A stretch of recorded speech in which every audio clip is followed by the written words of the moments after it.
Hello and welcome back to the All Elite Everything channel, and in today's video we're going to be running through some of the news headlines from the world of All Elite Wrestling from the past few days. And if you haven't already, make sure you subscribe down below with notifications turned on so you don't miss any upcoming daily AEW content, and why not drop a like while you're down there. But let's get into the headlines. And we're going to be discussing this week's Wednesday Night War ratings. AEW have signed a female talent. The plans for PAC have been revealed. Rey Fenix has sent out a challenge. Tony Khan clarifies a controversial tweet, and he's also discussed a possible relationship with New Japan Pro-Wrestling. Jon Moxley was angry at a botch, and AEW's highest earner has been revealed. And this week, once again, AEW have won the Wednesday Night War ratings battle, if you could even call it that anymore, with both sides of the war being up compared to last week in overall viewership. This week, AEW drew 764,000 viewers, compared to NXT's 632,000 viewers. In the key demo, AEW got a 0.3, which is the same as last week, and NXT got a 0.16, which is just over half of what AEW got, and that is up just over 14% from last week. And for those keeping score at home, Dynamite has come out on top 44 times, with NXT only winning 9. So once again, AEW proving more popular than NXT this week. That's one more for the good guys. And AEW have confirmed the signing of Jade Cargill via Twitter, one day after her first appearance on AEW Dynamite. Of course, she interrupted Cody Rhodes and was the one to tease the appearance of Shaq, and then she got into a heated argument with Brandy Rhodes, and yet AEW have confirmed that she is now on a full-time deal. And in a full press release, Tony Khan said that we're committed to expanding the AEW women's division by signing great athletes. Jade is an amazing athlete, and she's an exciting addition to the women's roster. And going by her appearance on Dynamite, they seem to have some big plans for her alongside NBA legend Shaq, so it'll be interesting to see where this goes in the future. Cargill actually played basketball herself at Jacksonville State University before being trained by QT Marshall at the Nightmare Factory, and WWE recently turned her down after a tryout last year. And this next bit may contain spoilers, so if you're not into that sort of thing, make sure you do skip this part now. In the time bar of the video, you should be able to see where the next story starts, or you can use the timestamps in the description below. But that's the spoiler warning out of the way. Let's get into what supposedly are the plans for PAC going forward. And according to bodyslam.net, the plans are for PAC to reunite with the Lucha Brothers, reforming the Death Triangle. And the Death Triangle will then go up against Eddie Kingston, the Butcher, and the Blade. But of course, this isn't 100%, this is just a report from a website, so take it with a grain of salt. But let's get into the next story then. Yesterday on Twitter, Rey Fenix has called for another match against his brother Penta Zero Miedo, asking for a third match to take place. Of course, they've already wrestled twice in AEW, the first time being in the World Title Tournament, where Rey Fenix got the victory. And of course, this past week on Dynamite, Penta defeated Fenix in the main event, which led to PAC's return and that confrontation with Eddie Kingston. Now, without saying too much, for those that skipped the spoiler, I'm not sure how this ties in with the previous report. But who knows, maybe we will see this rubber match at some point in the near future. But I'm not opposed to it. They're two great wrestlers with that brother chemistry that you can really see when they work together in the ring. So we'll see where it goes. And this past week ahead of Dynamite, Tony Khan sent out a tweet that raised fans' expectations through the roof and led them to come up with all sorts of possibilities for the show. And this was the tweet in question.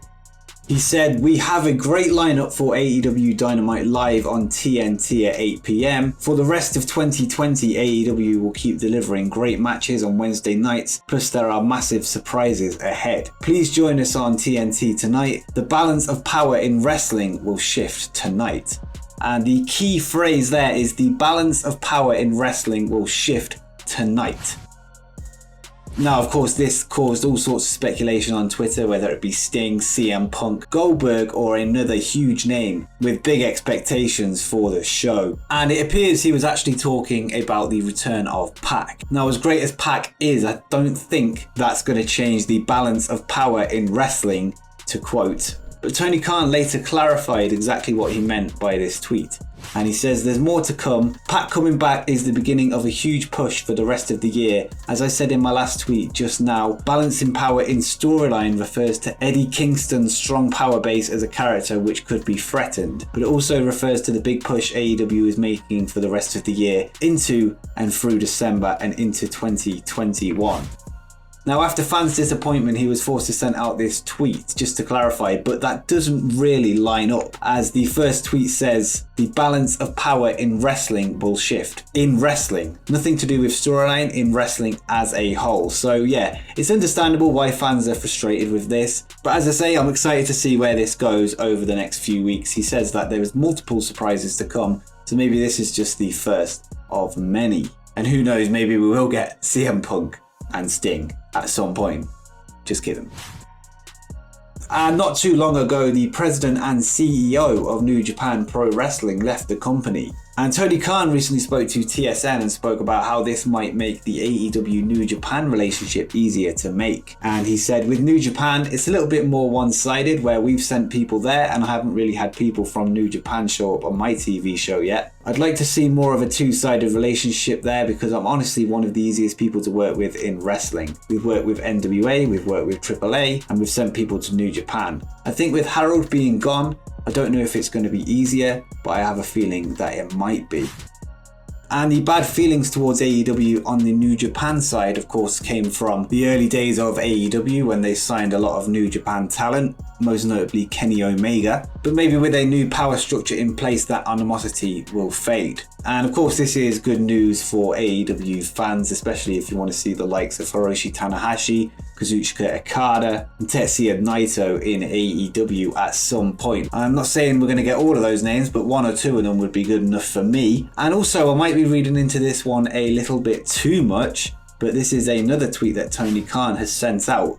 And he said, "Thank you everyone who watched AEW Dynamite last night, and the winners will be the wrestling fans.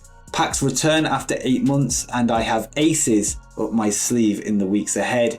You won't get them all at once, but you'll get them all." Aces. Can you think of any aces? I can think of one, and that is Hiroshi Tanahashi. And as I say, maybe I'm just reading into this too much, but surely this has to be a deliberate wording from Tony Khan. And of course, we saw Hiroshi Tanahashi recently during the Jericho 30-year celebration episode. So, I don't know, maybe that's just me, but I think there's something to that. Let me know what you think in the comments below. And Cody Rhodes recently appeared on the AEW Unrestricted podcast alongside Tony Schiavone and Aubrey Edwards. And Cody talked about a confrontation that he saw backstage at Fyter Fest last year after Cody was hit in the head with a chair by Shawn Spears. He said, "I saw out the corner of my eyes as I headed for the training room, Moxley and Tony Khan just ripping Spears to shreds. I hadn't seen that side of the owner. I hadn't seen that side from Moxley. Some days he says one half a word to you, other days he's talking your ear off. It was cool to see that they cared about my health and he cared about the product, and I could see him pantomiming to Spears on how he was supposed to do it. Tony's agreeing because you've got a wrestler, he's clearly got to be right, but he's wrong." And Cody went on to talk about how it was him that told Shawn Spears to swing for the fences and that he takes full responsibility. But yeah, interesting note here from last year. And of course, at the time, fans were very worried about Cody, but apparently the chair was gimmicked, but of course, accidents can happen. And on the same podcast, Cody Rhodes revealed how AEW contract tiers work. And first off is Tier 0, which you get a signing bonus and exclusivity to AEW, and AEW gets first option on you for a certain amount of dates, although some contracts don't have this exclusivity in it. And then he went on to say they have Tier 1, Tier 2, Tier 3, Tier 4, and Tier Jericho. So this would imply that Chris Jericho is at the top of the measuring stick in terms of salaries in AEW, so this would also imply that he is the highest earner. And there used to be a common term in WCW, and if you got the top money, you were considered to have Sting money, but now that seems in AEW, it's Jericho money. But make sure you let me know what you think of today's stories in the comments below, and if you haven't already, make sure you subscribe with notifications turned on so you don't miss any daily AEW videos, and while you're down there, why not drop a like? on the video. But until next time, peace.